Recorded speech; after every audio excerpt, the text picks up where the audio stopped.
So hello and welcome everybody. So have you ever had a village that you made that looks amazing like this one?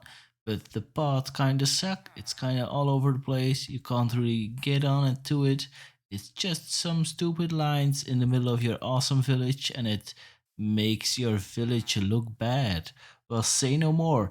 Drift Comic is here to help you. I'm gonna show you some tips and tricks I use for my own path designs in my other villages and servers and all kinds of stuff I played on before. I'm gonna help you with this.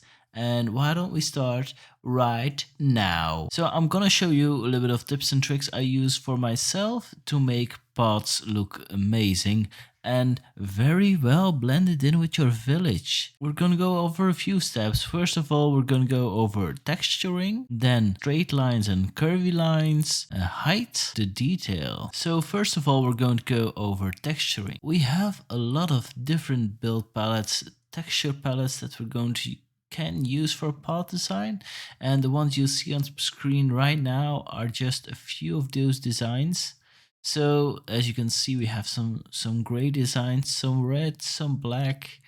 We've got some combination with mud and all, and these are just some of the designs you can use. It all depends on the environment you play on. So if you play in a city, you better rather use like stony variants, or maybe this one, the black stone. Don't use the dirt one. These are more like for small villages, or even like paths that connect your two villages together. And the color that you're going to use is also important. So take a look what kind of village you are building. Are you building like a black village?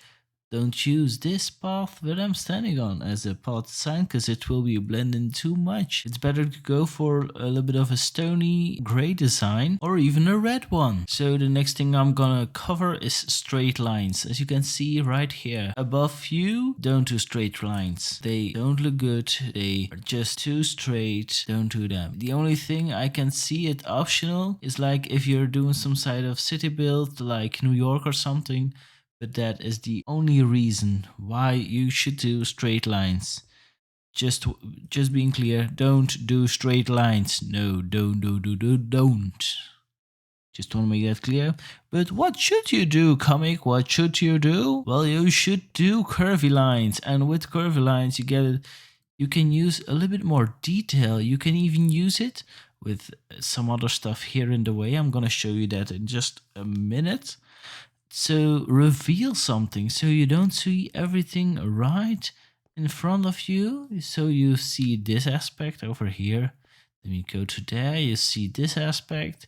Then you go to here and you see another aspect, like that beautiful village over there in the distance. Some other thing I'm gonna show you right here is if you're connecting your path through a grass plane, there's another thing you can do for a nice trick to make it a little bit more blend in using these blocks. The mossy cobble and the mossy stone bricks.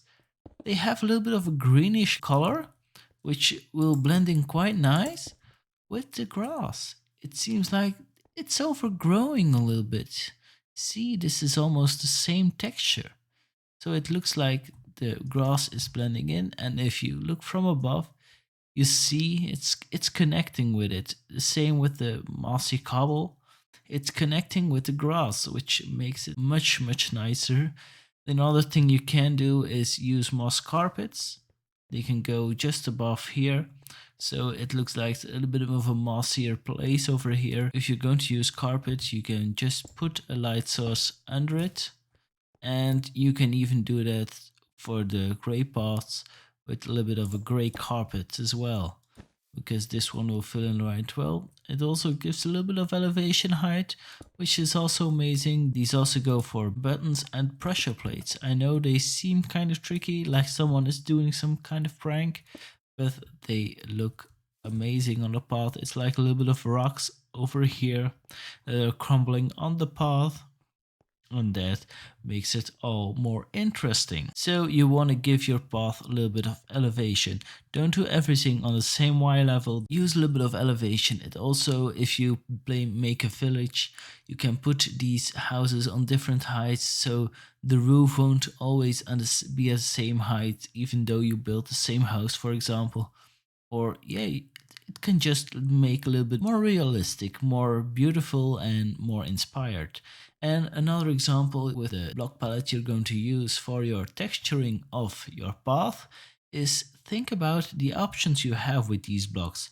So for example, with this gray path I built, you have slabs, you have stairs, and you can use them in your path design. So you don't have to jump every time you go up. You can just slide on up above the half slabs. So after all that, we have here a finished design. This is a part of a village.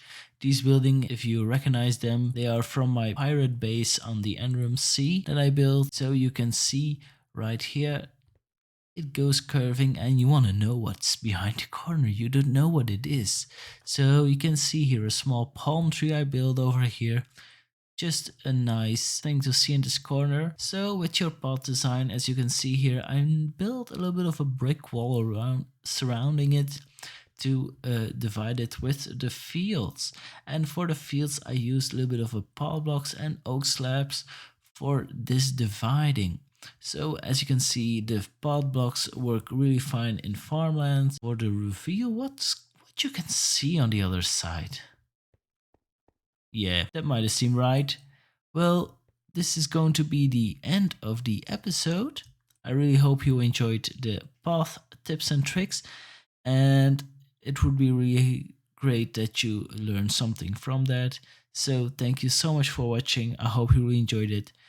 Hit that button you see over there behind me if you really enjoyed this content. And I recently tried to play the April Fool's update in Minecraft, so I'm gonna give you the link right here. Goodbye!